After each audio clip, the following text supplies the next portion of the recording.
Chères futures étudiantes, futurs étudiants, parents, bienvenue à cette journée porte ouverte de l'Université du Québec à Chicoutimi, qui se déroule cette année non seulement sur notre campus de Saguenay, mais également à l'école NAD-UQAC à Montréal, ainsi que sur notre campus situé à Sept-Îles. Et il me fait plaisir de vous présenter notre recteur, Ghislain Sanson. Bonjour. Bonjour, ça me fait plaisir. Merci d'être avec nous aujourd'hui pour cette journée importante. Vous êtes avec nous depuis le mois d'août. Et je pense que c'est donc une première participation aux portes ouvertes de l'UQAC. Et pourquoi c'est important pour un étudiant de participer aux portes ouvertes? Bien, c'est très important pour l'étudiant, ses amis, les parents de faire connaissance avec nos directeurs ou directrices de comité de programme, de rencontrer les professeurs, de rencontrer des étudiants qui font partie de ces programmes-là et d'apprendre à apprivoiser les lieux. Bien évidemment, de rencontrer l'équipe de direction, dont le recteur. Je pense qu'on a préparé plein d'ateliers pour nos étudiants. Pouvez-vous nous en parler un petit peu plus de la programmation de la journée? Oui, absolument. Alors, il y aura des visites, quelques visites sur le campus, des ateliers qui seront offerts aux parents, comment soutenir leurs enfants, comment les accompagner, et bien évidemment, des ateliers pour les étudiants qui iront dans certains programmes à la rencontre des professeurs, des comités de programme et bien sûr des étudiants pour apprendre et connaître davantage. Alors, évidemment, on réserve aussi des surprises à nos étudiants. On parle de bourse, on parle aussi de quelque chose au niveau de l'admission. Pouvez-vous nous en parler? Oui, assurément. Alors, pendant le week-end, tous les étudiants qui auront participé en présentiel ou à distance auront droit à un tirage concernant des bourses pour une valeur de plus de 30 000 $. Également, tous les étudiants qui auront complété une demande d'admission se feront offrir cette demande d'admission gratuitement. Et dans certains cas, les demandes d'admission seront prolongées jusqu'au 1er mars. On parle entre autres de l'école NAD-UQAC.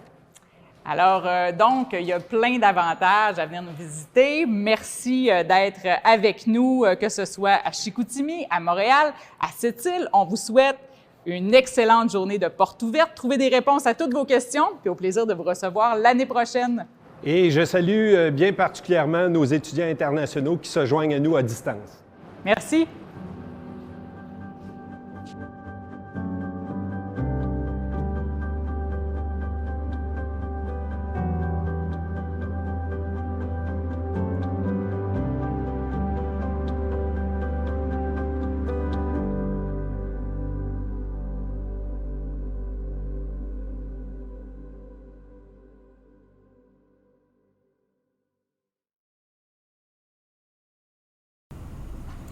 Bonjour et bienvenue à cette courte présentation sur notre maîtrise en art, concentration en design numérique. Mon nom est Benoît Melançon, je suis professeur à l'école NAD et je vais vous faire un petit tour d'horizon rapide de notre diplôme de second cycle.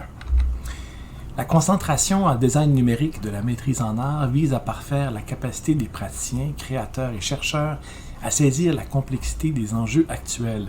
Elle sert à mieux outiller ses participants face aux problématiques liées aux pratiques d'art et de design dans le développement de jeux vidéo, la création d'effets visuels pour le cinéma et la télévision, le film d'animation et le design expérientiel et les médias interactifs.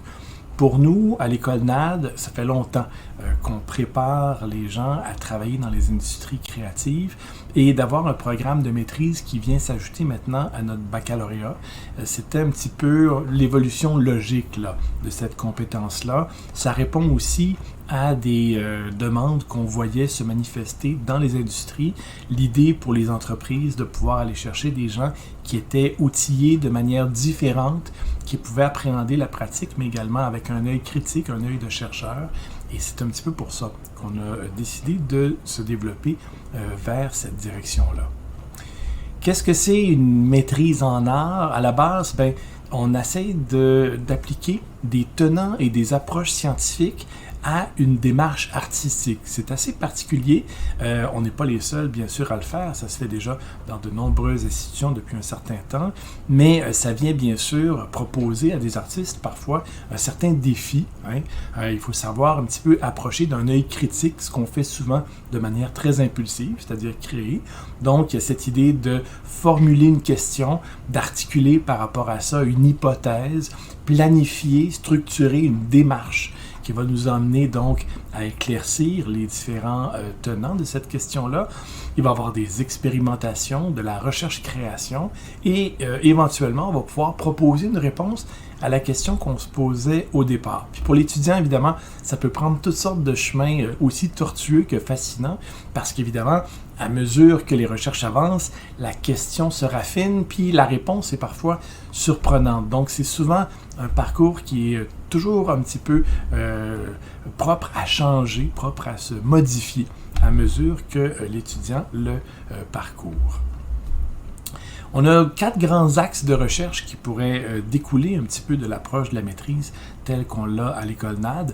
Un premier axe, ça serait d'abord les intentions et les processus dits réflexifs. Qu'est-ce qu'on entend par réflexif? Bien, c'est l'idée que le praticien, l'artiste, l'étudiant peut réussir à articuler lui-même ce qu'il fait. Il va réussir à théoriser sa propre approche. Il va prendre un recul sur ce qu'il réussit à effectuer, donc de manière pratique, de manière artistique. C'est donc, si on veut, une perspective détachée et d'autant plus structurée du fait même qu'on réussit à avoir un certain recul sur ce qu'on fabrique.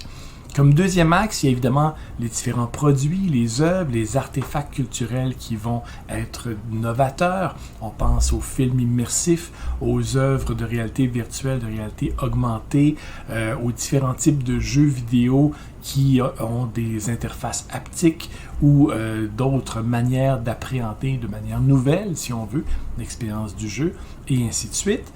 Comme troisième axe, on va avoir les outils, les technologies numériques, ce sont les dispositifs proprement dit.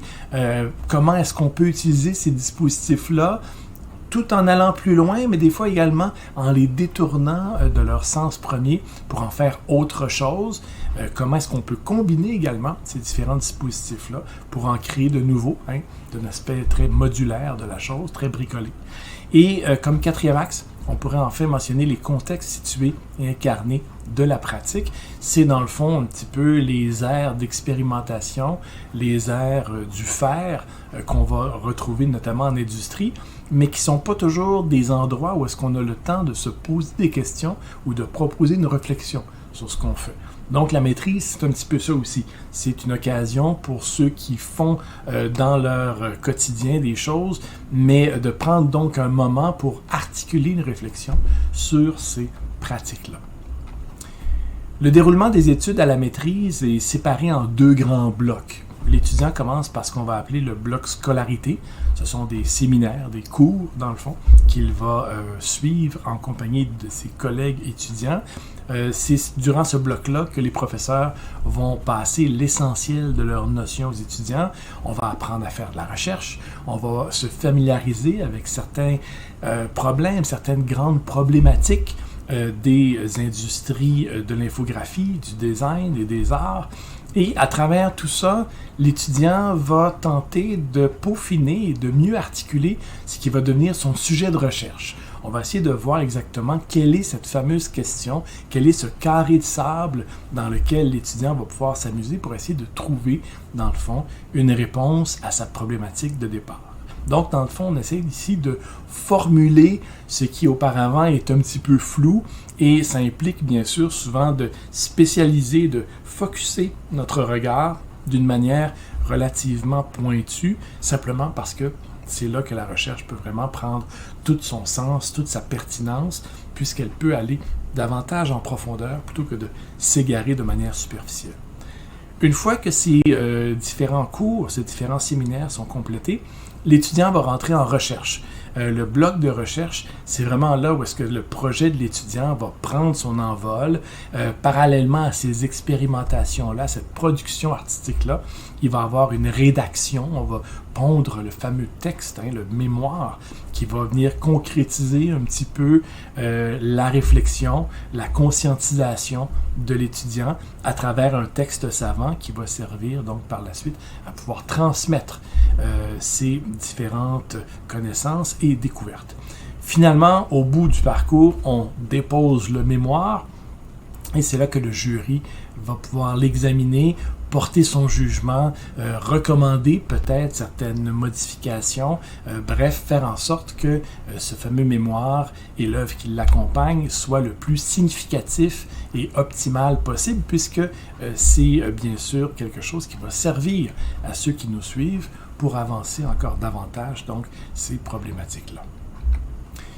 Plusieurs cours sont optionnels, c'est-à-dire que au-delà des cours, si on veut, obligatoires, notamment par exemple ceux relatifs à la méthodologie, au sujet de recherche, à une certaine structure de production, il va y avoir toutes sortes de cours qui peuvent aller davantage satisfaire les besoins spécifiques d'un étudiant, selon bien sûr ses intérêts de recherche, mais également selon ses compétences, selon des ancrages qu'il veut raffermir. Il y a moyen d'aller chercher donc des choses qui vont venir donner un petit peu l'air d'aller, là, qui vont pouvoir apporter de l'eau au moulin de la recherche qui va avoir lieu au second bloc. Quel est le public concerné par la maîtrise? Cette maîtrise-là s'adresse à tous les artistes, designers, professionnels de la culture numérique, désireux de parfaire leurs compétences et connaissances du design numérique. Elle est destinée tout autant aux bacheliers, par exemple en animation 3D et de design numérique, en design tout court, en architecture ou en art, qu'aux différents professionnels et intervenants des communautés de pratique des industries créatives. Donc, on pourrait dire que le spectrum des étudiants est assez large et c'est très bien. On a des gens qui poursuivent la maîtrise dès que leur baccalauréat est complété. D'autres encore vont venir des industries, donc ils arrivent d'un milieu de travail où est-ce qu'ils vont avoir peaufiné ou même simplement des fois juste remarqué des problématiques qui pourraient être prétexte à des recherches. Et bien sûr, il va y avoir des artistes qui sont déjà experts en leur domaine, mais qui veulent, encore une fois, peaufiner une certaine forme de perspective scientifique, une articulation de la pensée et de la connaissance que la maîtrise peut leur amener. L'idée aussi d'avoir tous ces gens-là, de parcours très différents dans les mêmes séminaires, c'est évidemment un excellent bouillon de culture, ça permet des échanges, ça permet parfois des découvertes, des associations très intéressantes entre les étudiants pour justement faire ressortir des grands tenants théoriques, des cadres qui vont pouvoir servir par la suite à des enquêtes plus poussées. Parmi les différents professeurs, mes collègues qui enseignent à la maîtrise à l'École NAD, on a Jocelyn Benoît qui est particulièrement intéressé dans les moteurs de jeux vidéo, les fameux Game Engines, les motivations également des joueurs, la modélisation procédurale, différents sous-sujets par rapport à la synthèse d'images et la complétion vidéo. Tout ce qui est développement vidéoludique, disons que Jocelyn est plus particulièrement intéressé par ces sujets-là. Mon collègue Yann Breleux, Yann dirige le laboratoire Mimesis, c'est avec lui que je travaille dans ce laboratoire-là. Il est très intéressé par tout ce qui est storytelling immersif, toute cette approche du world building, des environnements narratifs qu'on va tenter maintenant de créer. Et il est également impliqué avec différentes institutions, dont la SAT, avec la fameuse option de pouvoir projeter des films immersifs. C'est quelque chose qui le motive tout particulièrement.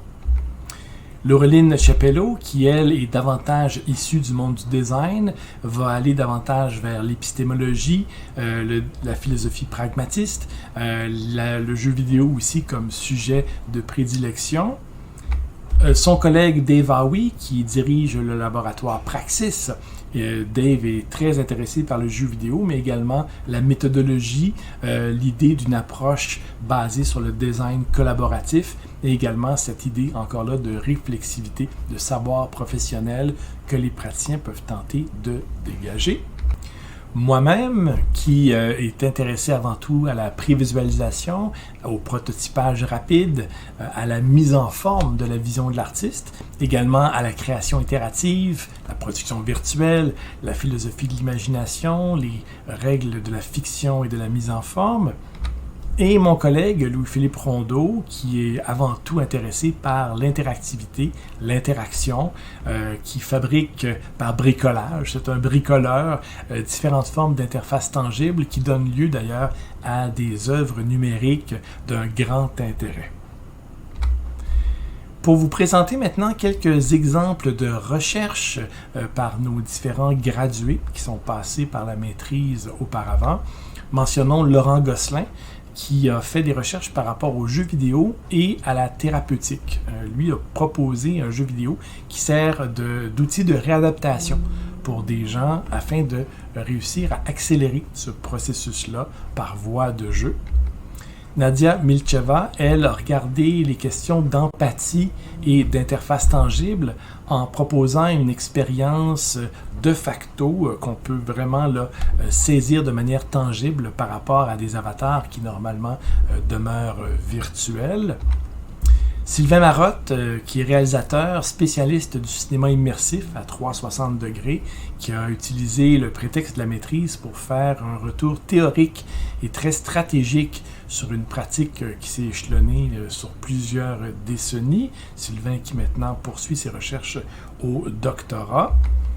David Urtubise, qui a fait des recherches par rapport au sens physique et physiologique du joueur vis-à-vis son avatar et qui a donc permis de trouver des nouvelles stratégies pour favoriser justement cette identification entre player et personnage virtuel en réalité virtuelle.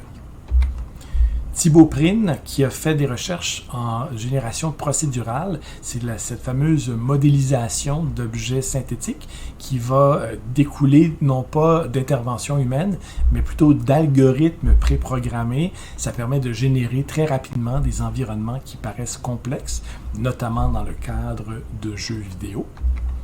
Frédéric Cayers, qui a utilisé sa compétence dans les questions cinématographiques pour établir des passerelles avec les parcs d'amusement thématiques et proposer ainsi une manière de les concevoir à partir de films choisis. Et Stéphane Meury, dont les recherches portaient sur la Bible de production, c'est-à-dire ce document qui vient guider les productions cinématographiques ou littéraires et qui aide dans le fond les concepteurs à générer un monde fictionnel qui se veut crédible. Stéphane, lui, a appliqué les différentes stratégies du praticien réflexif pour réussir à sortir une structure, une procédure, différentes règles, différents gabarits qui permettaient de mieux systématiser cette création artistique qui, pour la plupart des artistes, bien sûr, demeure encore une fois très instinctive. Donc, c'était vraiment une tentative de formulation organisée pour quelque chose qui est normalement très impulsif. Dans le cadre de la maîtrise, on a également deux laboratoires de recherche à l'École NAD. D'abord, Praxis, qui est un laboratoire de recherche sur les pratiques d'art et de design liées au développement de jeux vidéo. Et également Mimesis, un laboratoire de recherche en étude des usages créatifs des technologies de l'illusion pour la conception de nouvelles formes narratives. Les laboratoires, c'est bien sûr, on pourrait dire, une voie de développement pour les différentes recherches des professeurs qui en font partie, mais c'est également l'occasion pour les étudiants de participer, selon leurs intérêts, à ces recherches-là. Et ça devient un lieu d'échange et de réalisation qui vient accompagner les cheminements de maîtrise, mais qui permettent également d'essayer des choses ou de poursuivre certains intérêts qui n'y sont pas directement reliés. Donc, c'est vraiment des petits endroits très foisonnants où est-ce que la création est très stimulante. On prend maintenant quelques courtes minutes pour regarder des images tirées de productions étudiantes qui, bien sûr, ont servi à illustrer les recherches de maîtrise effectuées à l'École NAD.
Bonjour, mon nom est Jules Deslandes. Je suis un artiste numérique. Je suis étudiant à la maîtrise en design numérique à l'UQAC-NAD.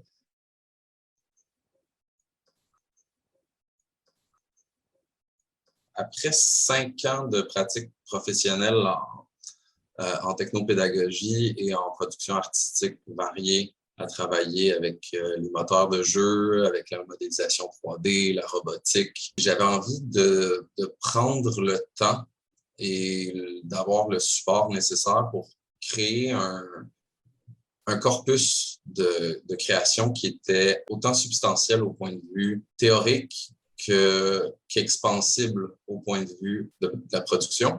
Puis, je me suis dit qu'une maîtrise, c'était peut-être un environnement adéquat pour pouvoir entamer ce long projet-là qui était quand même vague à l'époque. C'était la motivation à la base, vraiment réussir à créer, à m'immerger dans un concept de recherche et de création sur un thème en structurant ça dans une partie de ma vie plutôt que de le disperser un peu partout.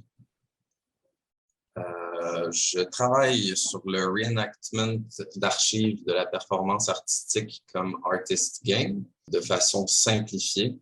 Je fais des réactualisations de performances artistiques en utilisant le médium du jeu vidéo et de l'installation numérique comme moyen de réinterpréter des archives. Ce que ma recherche et création a donné, c'est 5 prototypes, tous basés sur des performances plus ou moins iconiques de l'histoire de l'art. Donc, Shoot de Chris Burden, Plank Pieces 1 et 2 de Charles Ray, Le saut dans le vide de Yves Klein, le Break-up de Marina Abramovic et Ulay, et le corpus de création de Niki de Saint-Phal autour des tableaux tirés, des tirs. Ce que ça a donné, c'est 5 installations interactives avec des interfaces de contrôle alternatives qui permettent aux invités de prendre un certain contrôle sur des performances réinterprétées de façon virtuelle. Un exemple serait, dans le cas des tirs de Chris Burden, l'invité est placé dans la position du tireur. Pour remettre en contexte, certains, Chris Burden s'était fait tirer dessus dans le bras dans le cadre d'une performance. Et là, l'invité est appelé à prendre une arme qui est un contrôleur de jeu et tirer sur un avatar qui représente Chris Burden, qui vit à l'intérieur d'un écran, donc de façon virtuelle, avec tout ce que ça implique. Donc, le fait que il peut arriver un accident tragique, comme la performance peut se dérouler comme l'original. J'ai repris, par exemple, le saut dans le vide d'Yves Klein, de façon non interactive, mais procédurale. Donc, c'est une performance factice dans laquelle Yves Klein se fait jeter du haut du dojo qui l'accueillait à Paris. Mais c'est un photomontage. Et donc, j'ai créé une simulation numérique de Yves Klein qui tombe constamment. Puis cette simulation-là est altérée par des forces pseudo-aléatoires qui vont créer une expérience qui n'est jamais nécessairement exacte, mais qui propose un potentiel saut dans le vide qu'on sait que j'ai jamais eu. Pour être absolument franc, je pense que j'aurais pas pu faire cette maîtrise-là ailleurs qu'au NAD pour plein de raisons. La première, c'est la richesse de la théorie autour des différents médiums vidéoludiques et narratifs du 3D, des synthétiques. La deuxième raison, c'est vraiment la mixité des spécialisations de nos chers directeurs de maîtrise, qui permet d'avoir autant un point de vue plus axé vers le design, vers le cinéma, dans certains cas, vers l'art visuel, les concepts immersifs. Donc, contrairement à certaines autres universités où il y aurait un point de vue plus spécifique sur le domaine qu'on tente de maîtriser, le NAD permet vraiment d'avoir une mixité de pensée, un Éden de théorie sur les différentes expériences numériques, immersives et autres. Il y a beaucoup de surprises au début. Il y a peut-être que des surprises durant la première année de maîtrise dans mon cas, parce qu'on apprend le fonctionnement de la recherche, sa rigueur, et parfois son sont laissés aller quand c'est nécessaire également. Donc, il y a eu beaucoup de surprises au niveau du fonctionnement global, des agréables surprises pour la plupart. Ce qui m'a surpris le plus, je crois, c'est d'être, je vais être complètement franc, d'apprendre à lire. D'apprendre à lire finalement, rendu à mon âge, à lire pour vrai, puis à lire de façon réflexive des textes et à les comprendre, les appliquer et s'en inspirer. Ce qui est un directeur, pour moi, c'est vraiment un guide à travers ce que va être l'académie qu'on va fréquenter, son fonctionnement, mais aussi une personne avec qui on peut entrer en dialogue dans ce qu'on est en train de faire et de maîtriser, parce que, évidemment, on veut devenir maître de notre sujet de maîtrise. Donc, arrive un certain point où on découvre des choses que les directeurs n'avaient peut-être pas nécessairement dans leur cursus de recherche. Ce qui crée des discussions, ma foi, extrêmement fertiles, parce que là, on peut aller faire de la contamination de connaissances l'un avec l'autre. Donc, un directeur, c'est un guide, mais c'est aussi un interlocuteur qui rend fertile notre recherche. Et pour terminer, au niveau des frais de scolarité, le coût total pour la maîtrise, quand il s'agit d'étudiants québécois, français ou belges francophones, on parle de 3 876 $ canadiens. Pour les étudiants internationaux qui viennent d'autres pays, francophones ou non, on parle de 21 013 $ canadiens. Et il s'agit ici, bien sûr, des coûts total pour l'ensemble du programme.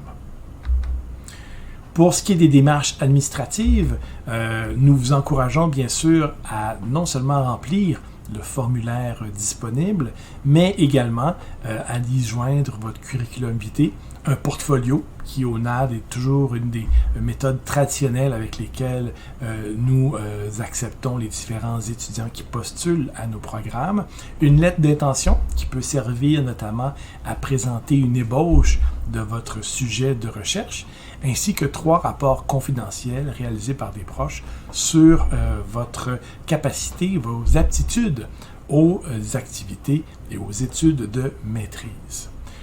On vous invite bien sûr à nous suivre et n'hésitez surtout pas à nous contacter pour avoir des informations supplémentaires. Bonne visite!